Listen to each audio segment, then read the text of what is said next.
Hey, I decided to go ahead and film the second video for this while I was in the mood to do it.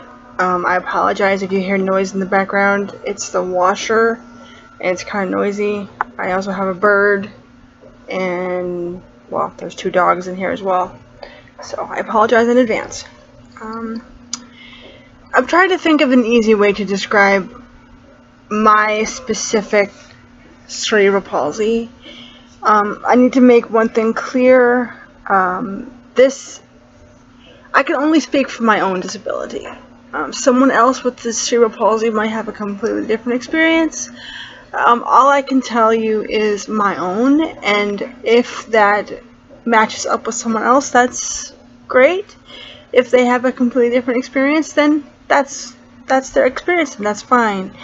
I don't want to sit here and pretend to or be arrogant enough to believe that I speak for everybody, because it's not the case. So I wanted to make that clear. I guess I can start this off by telling you things that I've seen that are assumptions that people make about people with cerebral palsy. In my experience, these are assumptions people have made about me in my 40 years of life, and I want to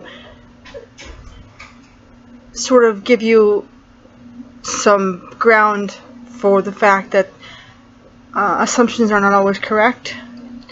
Number one, it does not affect my intelligence. I have a college degree. I graduated high school. I went to college. I did all that, and I did that with cerebral palsy. In my case, it does not affect my intelligence.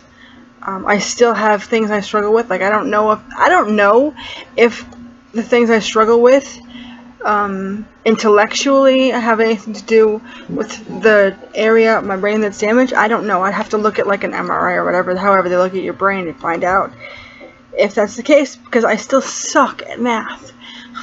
I can do basic math, but more advanced, my brain just shuts down and it doesn't work. It's just, no. It does not affect my intelligence. I have a college degree. Number two, it does not affect my ability to have relationships. I am married. I've been married for 8 years. It never has affected my relationship. Before I met my husband, I dated just like anybody else. It doesn't affect my ability to have relationships, normal relationships. It doesn't affect my sex life. I'm not going to go into detail with that because nobody wants to hear about that. But let's just say it is a completely normal sex life in my situation. That's something that a lot of people with disabilities that think people with disabilities like mine don't have that normalcy, and a lot of times we do. Not always, but a lot of times we do. Number three, it is not genetic. I have 2 brothers, one older, one younger, both completely healthy, both without cerebral palsy or any other issue such as this. This is a fluke. It is an accident. It is not genetic. It is not Down syndrome. There's absolutely 0 genetic component to this disability. That's a big one, because a lot of people tend to think that it's somehow related to Down syndrome, and that's not the case. As a result, there's another myth. It does not affect the ability to have children, both in a male's case or a female's case, like myself. Cerebral palsy does not affect the ability to reproduce. It doesn't. The biggest one for me is assuming that people have to take care of me. I don't need people to take care of me. I cook, clean, laundry, pay bills. I am capable of doing everything that anyone else can do. The only thing that I do not do out of choice is drive. That, again, that's a choice. I choose to not drive because I don't want to take the chance of hurting someone else. Because my hand-eye coordination and my reflexes are lessened due to my cerebral palsy, and I was afraid that I would somehow injure someone else in a car accident because of those lessened reflexes. I've never been told that I cannot drive, and I've never been told, like, legally that I can't. If I really wanted to push the issue and get, like, hand controls and do all that, I'm sure I could. I just choose not to. That is the only thing that is different about me with cerebral palsy than a regular, quote-unquote, normal person. I choose not to drive. That's it. That's the only difference. Yeah, that's pretty much the biggest things that I've had to deal with.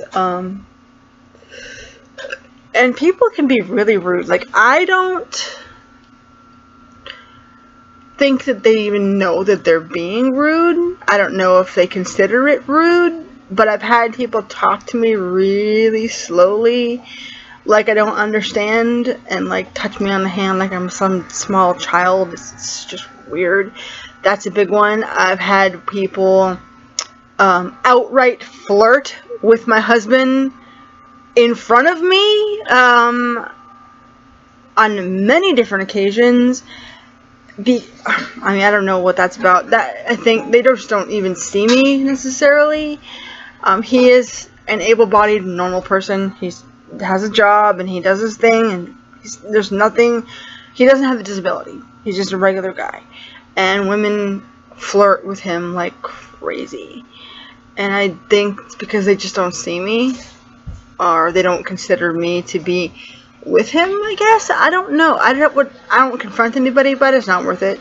But it's something I've experienced more than once, so I guess that's part of what I deal with people's response to my disability.